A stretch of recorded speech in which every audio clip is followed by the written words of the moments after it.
I've always wanted to speak here because when I grew up, the primary influence, spiritual influence, was from Swami Ranganathan of the Ramakrishna mission. He was the head in Delhi.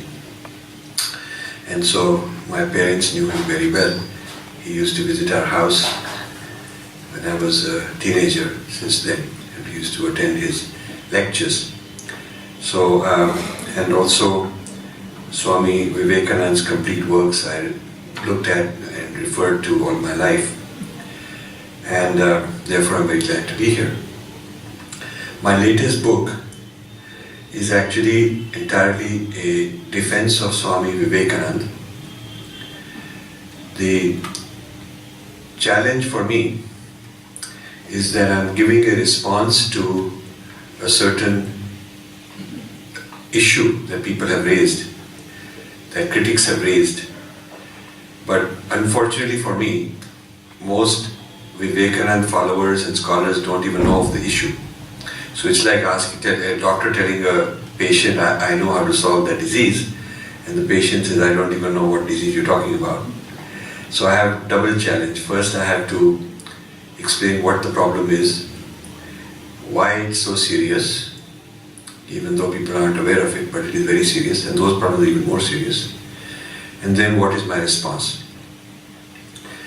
Now, a lot of you who are tuned into the media and those who are reading books are aware that there is a lot of Indian left critique of Hinduism and of Swami Vivekananda, that this is oppressive, it's hegemonic, it's something artificial, it's something new, it's something made by the British. India is not a nation until the British made it.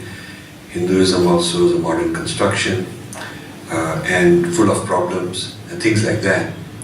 But very rarely do I come across somebody who's gone further to see where did this idea originate, who originated it, what was their argument. Because the Indian left and the media who parrot this really do not have the scholarship to have come up with it. They are not really well read in Sanskrit or philosophy or Vivekananda, but they just are regurgitating and cranking out something they've heard, that they've read somewhere else. Now, I have spent the last 14 months researching this issue, and then I wrote a response to this thesis that these people have. I was at a conference of the American Academy of Religion in November 2012. They were discussing my previous book, not this one, but a previous book, where I'm talking about the philosophical difference between Dharma civilization and Western civilization. Intellectually, what are the premises, categories, terms, metaphysics of one and how they differ from the other. A lot of issues like nature of time, the whole idea that many Sanskrit words have no equivalent. For instance, you cannot translate Shraddha. There's no word like that, no experience like that. Or, a word like Shruti, because Shruti, Smriti, difference does not exist in the West. They have different idea of prophet comes and speaks and that's final and closed. So the whole idea that Shruti is rediscovered for each age and Smriti, man-made texts and interpretations go on indefinitely. That doesn't map onto, you cannot call it, if you say Vedas are prophetic, it's not, because they're not, the idea of a prophet is not present in our faith. A prophet is not somebody who has a higher state of consciousness. So Sri Ramakrishna cannot be called a prophet because he didn't say, I'm God speaking to me, told me this to tell you. Prophet is a messenger. It is not a person with a higher state of consciousness. And so the Abrahamic religion will in fact tell you that a prophet doesn't have to have any qualifications. They will tell you that a prophet will be whoever God has chosen to please convey my message. He's simply a messenger, that's it. So the whole idea of higher state of consciousness is not required in those faiths. Whereas in our tradition, because the nature of the self is Satchitanand, higher state of consciousness is everything that we are trying to deal with. So our spiritual exemplars are not the same kind as the Prophet. So you can go on and I did that whole book on what are the distinctive characteristics of our civilization. Not that one is better than the other, but what is different. It's like, an apple is not the same as a banana. Not that one is better than the other, but they are not the same. So there was this panel discussion dedicated to my book with top Western scholars, one Indian, some Westerners, to each giving their commentary on my book. And the surprising thing is, they were very troubled by the feeling, by the fact that it reminded them of Vivekananda's ideas of Hinduism. And they accused me of basically using Vivekananda's philosophy to position dharma and then use that to discuss whatever I was discussing. I had never seen it that way, but they in fact got me interested in this issue. So I said, what is there about Vivekananda that troubles you so much?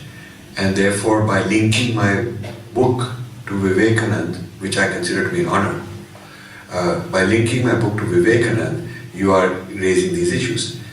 And in the discussion, what came out is, all of them felt that there was really no such thing as Hinduism until Vivekananda fabricated it. One of them written a book called Was Hinduism Manufactured? Their thesis, which they call Neo-Hinduism thesis, goes as follows. Until Vivekananda, Indians had inferiority complex with respect to the British, because British had science, British were very charitable, Indians didn't have charity, all kinds of inferiority complexes. So Vivekananda wanted to create national unity and a positive identity by copying good ideas from the British and from Christianity, putting them into Indian terms and making it sound like it is our religion. So the theory goes that Karma Yoga did not exist before. The Christians have charity to help each other, and he wanted to introduce this into India, so he called it Karma Yoga. The word Karma Yoga in the Gita has a different meaning. It is about individual moksha, not helping other people. So the Gita's idea of moksha is, of Karma Yoga is what I do for my own moksha. Christian idea is I help other people. So the claim goes that Swami Vivekananda just took this Christian idea and called it Karma Yoga, but it's not authentic. Now, just to take this one example, Swami Vivekananda used the term Tattvamasi as the basis for ethics. You are that. Since you and I are the same, and we are both forms of divine, so I love you, I have compassion for you. That's the philosophy. Now, this is a very old philosophy, but the people on the other side of the argument, their view is that Swami Vivekananda copied Tattvamasi from Paul Deussen, who was a well-known German Sanskrit scholar, one of the top students of Schopenhauer, who was also a well-known philosopher, Indian philosophy expert. Schopenhauer did not know Sanskrit. He studied philosophy, Indian philosophy through secondary translations, and his student Paul Deussen became a Sanskrit scholar and went deeper. And indeed, Paul Deussen did use the term Tattvamasi ethics. And he gave a lecture in Bombay, and Swami Vivekananda, according to the people on the other side of this debate, Swami Vivekananda was listening to this lecture in Bombay, and therefore he got the idea of Tattvamasi from Deussen. And because Deussen is a Christian, therefore he got a Christian idea, brought it into India and called it Hinduism. Now, I looked at Deussen's works on Tattvamasi. Actually, Deussen is criticizing Christianity, saying that Christian love for your neighbor, help your neighbor, there is no philosophical, metaphysical basis for it within Christian thought. Why should I love my neighbor? The fact that I'm told to love my neighbor is a command. I'm obeying the command of God. But what's the philosophical reason? And because he is just created by God, I'm created by God, why do I have to love him? God loves him enough. God can do these things for him. And he says that only by introducing the notion of Tattvamasi, that we are divine, only then you can have this idea of true love for other people. And this notion of Tattvamasi is missing in the Bible, missing in Christianity.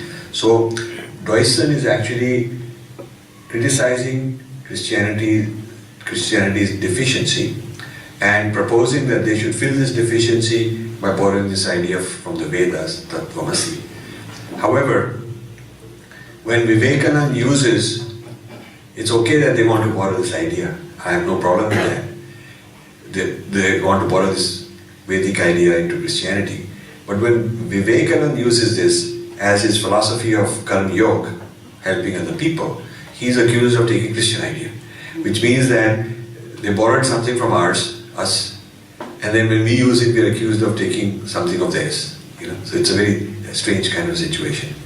So in this manner, I've gone through a lot of the ideas which the people have developed into a thesis called Neo-Hinduism, that there is no such really religion as Hinduism.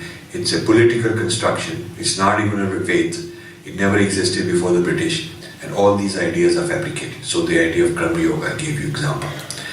Then, probably the central argument they have is that Advait Vedant of Adi Shankara is not compatible with yoga. And for Swamiji it's very important. For Swamiji it's very important that there are different paths to moksha. And so the argument they're giving is that Advait Vedant idea of yoga, idea of moksha is such that you cannot achieve moksha through yoga. This is the argument they're giving. And they're quoting Shankara and trying to show that Vivekananda is ignorant of Advait philosophy. His interpretation of Advait is wrong. And they're quoting Shankara to make that point. Now there is a lot of merit in what those people are saying. I will explain to you what it is. It's not a trivial objection. It's a very serious argument. And we have to give it the respect it deserves and then give a response. The argument they have is that Advait Vedant says that the whole cosmos is causation, cause, effect, karma, phal. Every karma has a phal, and everything that exists is the effect of some cause. So microphone has some cause that created the microphone. Every action I do creates some effect. So the whole cosmos is a web of cause-effect, causation, and all knowledge that we have of this is, causation, knowledge of causation. The only thing outside causation is Brahman, and Brahman is not the effect of anything. You cannot cause Brahman to happen. So you cannot do something whose effect will be Brahman. This is all true. And moksha, as the state of existence as Brahman, Aham Brahmasmi, moksha cannot be the effect of a cause. I cannot do something, I cannot do a karma and get moksha. Because every karma will produce a phal, which is within causation. So since everything I can do has an effect within causation, I can do good things and get good effects. I can do bad things and get bad effects. But there's nothing I can do whose effect will be moksha, because moksha is the state beyond causation, and therefore it cannot be caused. This is a good argument. It's not a foolish argument. It's not, this is an argument that Adi Shankara gives in his critiques, in his analysis. Now, therefore, they say that since yoga is something you do, the person is doing yoga, he's doing sadhana, he's doing tapas, he's doing, the dhyan, he's doing samadhi, he's doing something to get there. Therefore, whatever effect is produced is not moksha. So samadhi is not moksha. That is the thesis, that moksha cannot be caused by something you do, because whatever you do will produce an effect within the same web of causation. So the system of Adi Shankara was Shravanam, Mananan and Nididhyasana. The first is that you hear from a qualified teacher, you understand Shruti, then you Mananan is you intellectualize, you debate, you argue, you reason, you rationalize, you try to understand it logically, analytically, and then the third one, Nididhyasana, is the practice. Then you get to moksha. Now, Shankara didn't write too much on the third one. He wrote some texts, but not too much. Much of his writings are debates with opponents. So he's debating with Sankhya and he's debating with Buddhists. These are the two opponents he's debating with. So, you cannot take all the arguments of Shankara and assume that they apply in our situation, because his arguments were for a particular kind of opponent that he was debating. After Shankara, many of the Shankaracharyas of Sringeri and other mattas set up by him have expanded the interpretation of Advaita Vedanta to include yoga, because they are saying that while at the level of ego, the yogi is doing something. So Rajiv is doing something. I want to live sattvic and have some good effects. Okay, I'm doing. The sense of doer is there. But the argument that they've made that at a certain stage, letting go, surrender, letting go, dissolving the ego, all of you are familiar with this idea, leads to a state where there is a non-doer action. So moksha comes about with the non-doer action, and therefore since there is no doer doing the action, there is no phalla, because phalla is only when there is somebody who's doing it. Phalla is not because there is an action. If there is a doerless action, there is no phalla from that. So this argument which the other people have given that yoga and Vedanta are incompatible by citing Shankara is out of context. It is in the context of Shankara's writings while debating Buddhists, and it is superseded by subsequent writings of his own lineage. And so Vivekananda taps into that. But these critics say that Vivekananda got these ideas from British people. He plagiarized a lot of British ideas and Christian ideas and came up with these new things. And hence they feel that the unity, a unified thing called Hinduism is not Bible, because it's full of contradictions, like Vedanta and yoga cannot be. Like Karma yoga has nothing to do with helping others. So they've come up with every little part of Vivekananda's philosophy, bhakti, they've done the same. They've critiqued the main ideas of Swami Vivekananda and tried to show that there is contradiction, that he just put it quickly together to impress ignorant people. But if you look at it in a deep way, it violates all the shastras of Hinduism, or of our classical thought. And therefore, Hinduism as a construct by Vivekananda is not a valid construct. It's a hodgepodge manufactured for political motives, nothing else. And therefore, the sooner you get rid of it, the faster you can liberate Indian people, because it is the cause of all kinds of turmoil, distress, fights, oppression of minorities and whatnot. So there's a political spin. Now, I wanted to understand what is this parampara, who came up with all this, because I want to understand it. So I've spent the last 14 months, must have read maybe 50, 75 major treatises, PhD dissertations, heavy philosophical books on this parampara. The first person who coins the term Neo-Hinduism is a man called Paul Hacker in Germany. He, in the 1950s, until then the word Neo-Hinduism had not existed. There was a word Neo-Vedanta, which even Swami Vivekananda used. That's a different word. We're not referring to that. That's just Vedanta, its own interpretations, new interpretations. But Neo-Hinduism as a word is suddenly coined in the 1950s by Paul Hacker. And Paul Hacker is a well-known, very accomplished Sanskrit philosopher, Sanskrit scholar, philologist, and so on. And he comes up with this idea that Hinduism is an artificial construction and not a valid construction, and the culprit who did it is Vivekananda. And he writes 10 articles, long, big articles and papers, they're widely published, and trying to each of those papers picks up some aspect of Swamiji's works and tries to take it apart as not authentic.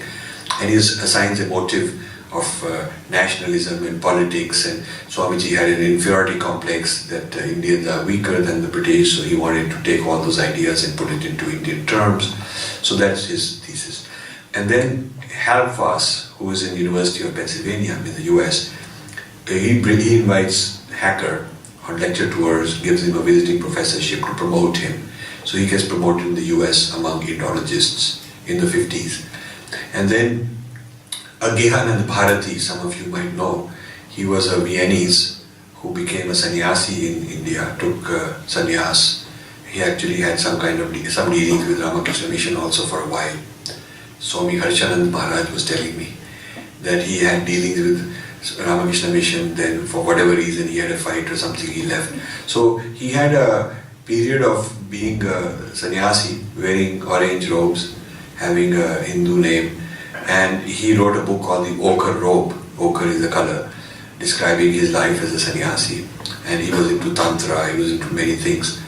And then he went back to Europe, rejected and discarded Hinduism, and he joined this Neo-Hinduism parampara. He started propagating these ideas.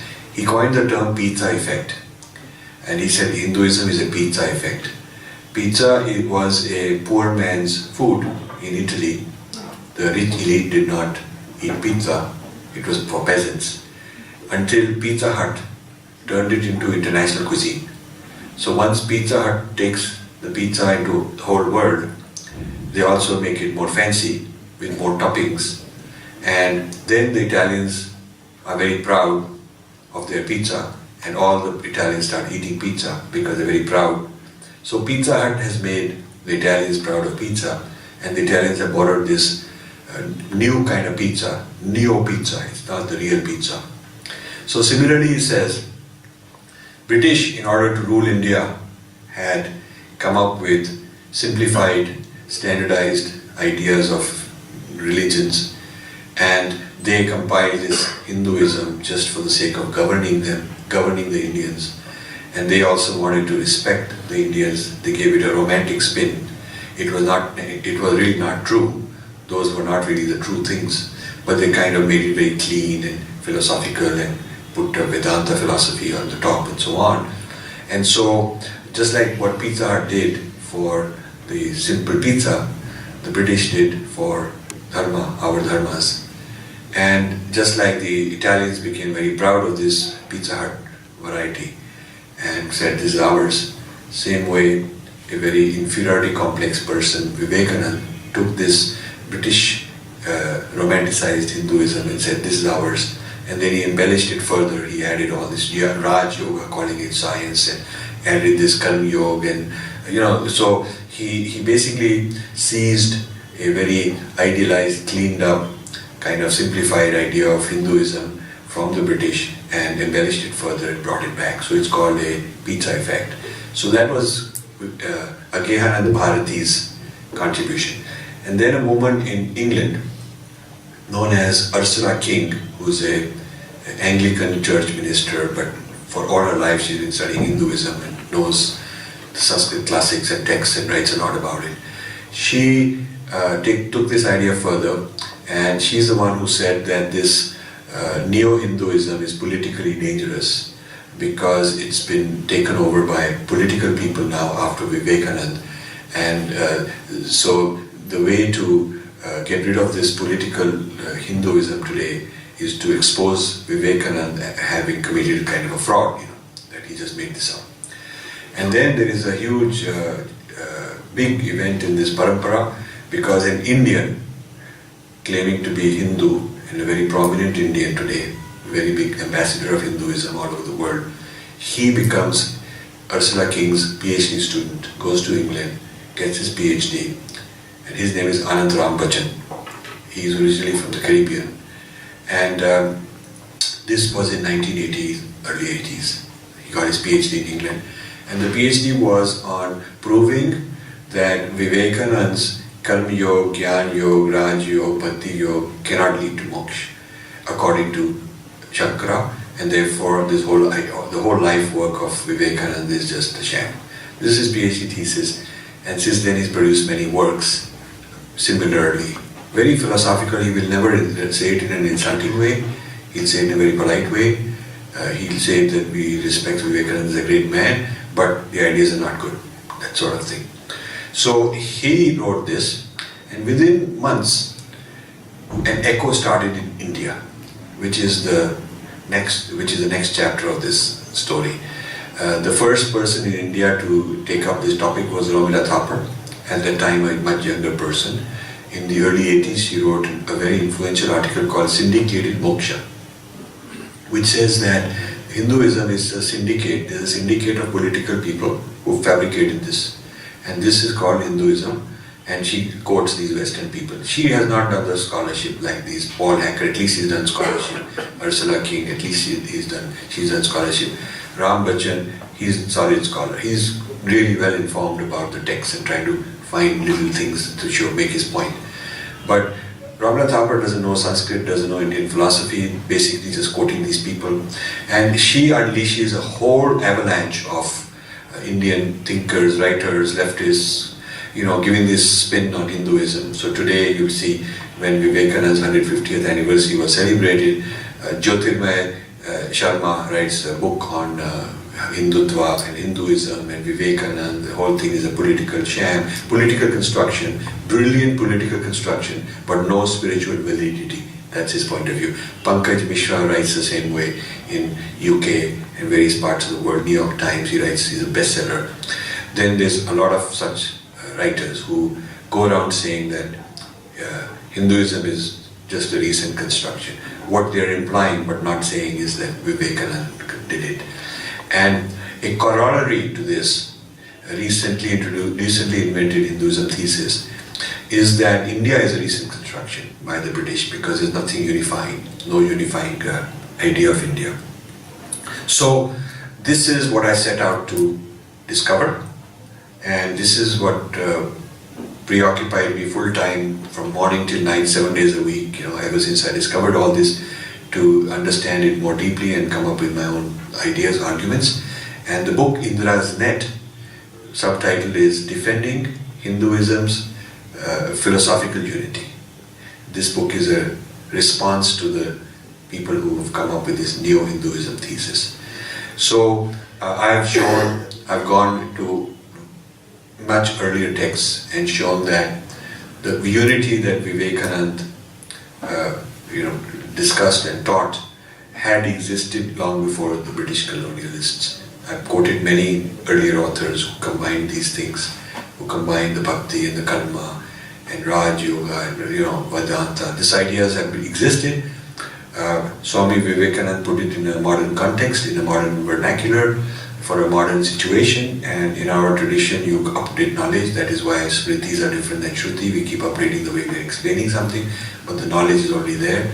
So I have given a whole response. The book has two parts. Purva Paksh, which is taking each of those primary thinkers of that neo-Hinduism thesis. I have separate chapters on them, explaining what they're saying. And then Uttar Paksh is part 2, which is my response. So that is as far as that book is concerned. The structure is concerned. The title, Indra's Net, comes from Atharva Ved, Indrajal. And Indrajal is a metaphor for unity and interconnectivity. Indrajal is described as the whole cosmos is a net of jewels, infinitely spreading in every direction. Each jewel is a reflection of all the other jewels. So you look in one jewel, you see all the other jewels. So every little electron has got the whole cosmos inside it. Every little ant has got the whole universe inside it. That's our philosophy. Everything contains everything else. The body is a map of the macrocosm, microcosm mapping. And so this is a very beautiful metaphor for interconnectivity. And I use this as a metaphor to show that not only the interconnectivity of the universe, but interconnectivity of knowledge, interconnectivity of paths, different paths that Swami Vivekananda proposed, that our Dharma has different paths. So this is why it's how I came up with this title. Now, the second, so unity of Hinduism and continuity with the past is one theme of this book, which is defending Vivekananda. Related to this is, the question, what is India's narrative? What is the grand narrative of India? Every nation has a grand narrative, big story about who we are, where we came from, our itihas, our past, our present, where are we going, what's our vision. So you see, America has a grand narrative which starts with the founding fathers of America. Every child is taught the flag, the anthem. Before that, Europe, ancestors were Europeans. They take it all the way back to Jerusalem, Greece, Rome. That is where the narrative starts. And then there is the West, the Europe, and then America is the climax. And Americans give the name to their narrative. It's called American exceptionalism. American exceptionalism means we are the number one people in the world. So there's a narrative the whole country knows. And whether you are left-wing, right-wing, doesn't matter. You subscribe to this narrative. You're taught from childhood. China has a grand narrative based on uniformity of Mandarin language and the idea that they are Confucian people. Confucius is their main thinker in the old times. And so when the Chinese adopt modernization, they're not westernizing. Chinese are very clear. They want you to know we are modernizing, we are not westernizing. So the question is, can India modernize without westernizing? Okay? And in the case of China, they have this idea that when we modernize, we are in consistency with Confucian thought. So we're taking our old Confucian thought and using new science technology, updating it. We're not disconnecting from our own tradition. We're not westernizing. The similar thing for India would be to say, okay, we are connected with Dharma, we are connected with our roots, and we are having modern Dharma. We are modernizing within Dharma, and we are not westernizing. We are moving forward, and we have a whole history of innovation, science, technology, mathematics, astronomy, chemistry, metallurgy, whatever, medicine, textiles. We have a whole history of progress in the outer world. And so now we are going to progress again, but that doesn't mean we are losing the sense of who we are. So this narrative would have to be put together and adopted as a national narrative, but it doesn't exist right now. There's no consensus for it. Japan has a consensus for its narrative. They're a homogeneous people, and everybody is very clear about what it means to be Japanese. There's no embarrassment. You don't have to say, okay, I'm secular, I can't be Japanese. Russians are not embarrassed that they are Russian. They're very clear. A French person is very clear why French is different. French civilization is different than English, different than German. So most major successful nations have a grand narrative. So the question this raises is, what is the Indian grand narrative? What is Indian grand narrative? Is it Maoism? Maoism is a grand narrative of India, which says it's class struggle. Marxism, Maoism, it's exploitation. Every one of these groups has its own identity, its own history. They've been exploited. They should fight to overthrow the state. So there is a narrative like that. There is a narrative that the Jinnah had.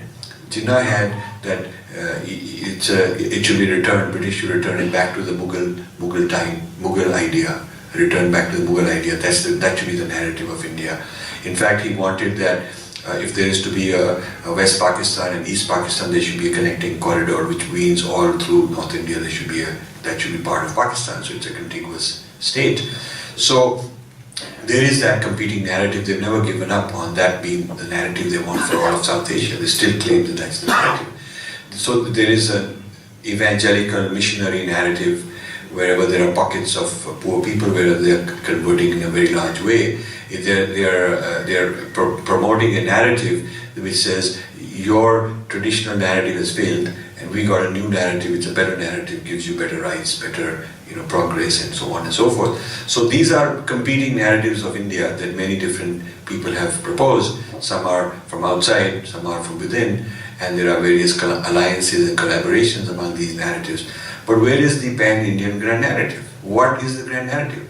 To have a thriving nation, unified nation, we keep talking about superpower and all that, but without a consensus of what is our narrative, And this consensus has to include everybody, and it has to be taught, there has to be museums, there has to be celebration of this narrative.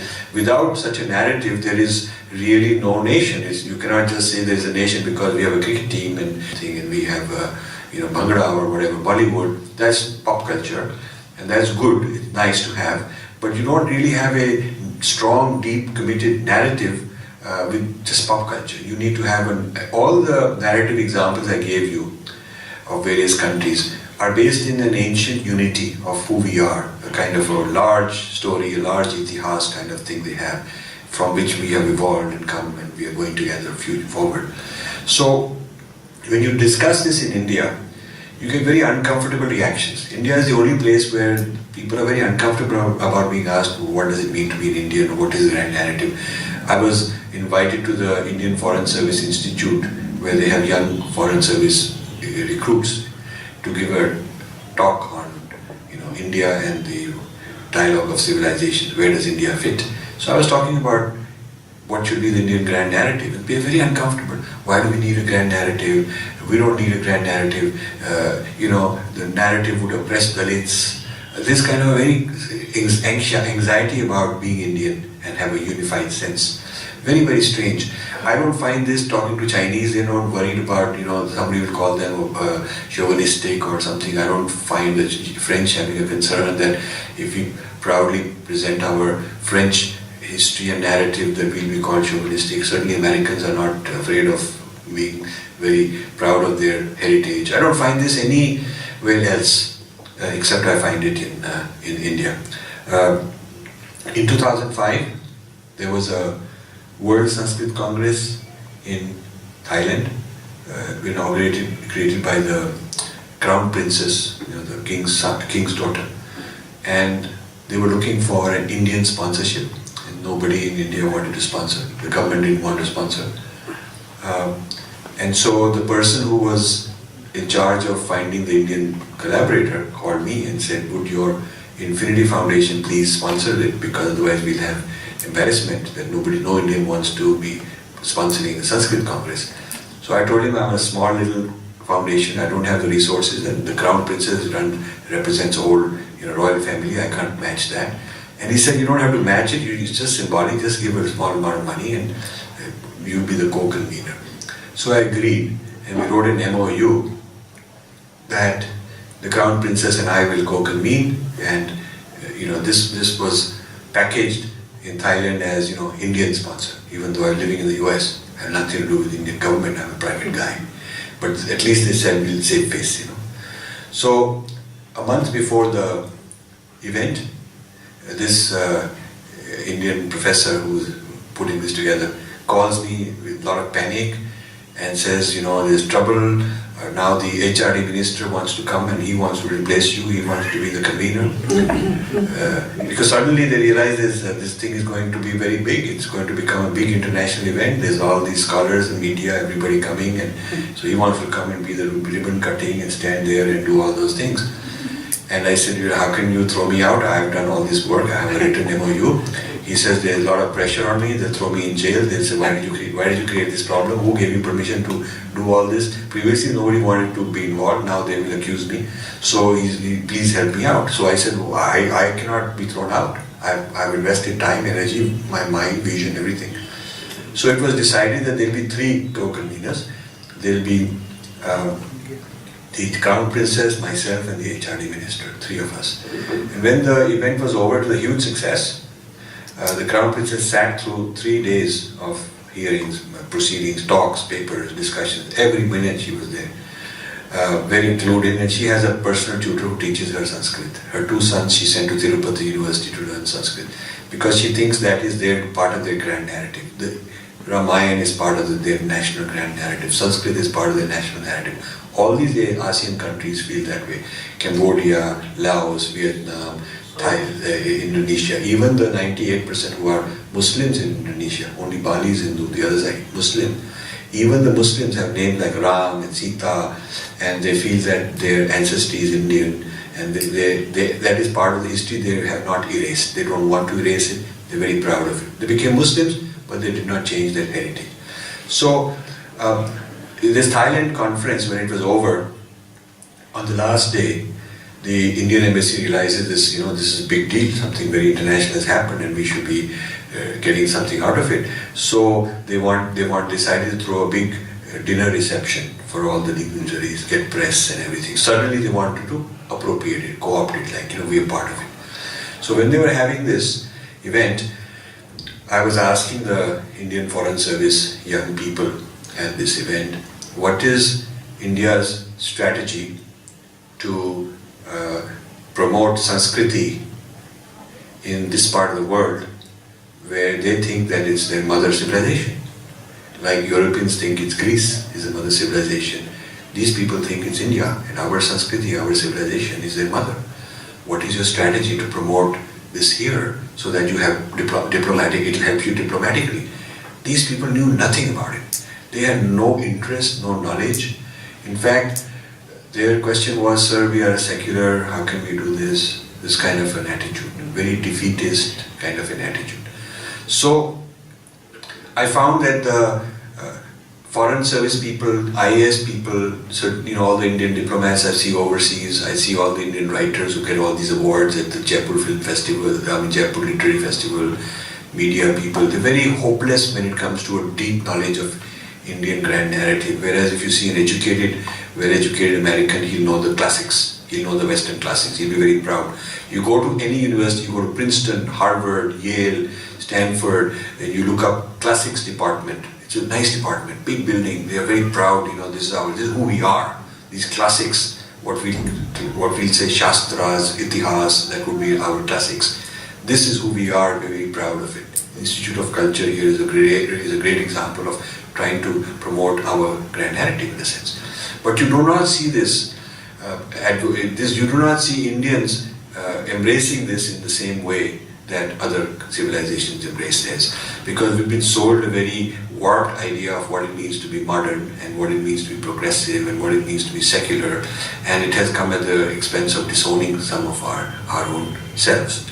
So the Indian grand narrative, when you ask the question, it raises a lot of issues. I gave a talk in Delhi when people were ready to attack me. How can you talk about such a thing as Indian grand narrative? Don't you know we've been oppressing these people for all this? Why? So I said, okay, then give up India. Then you just say my narrative is there should not be a nation. Give it up, abandon it, anarchy. Fine.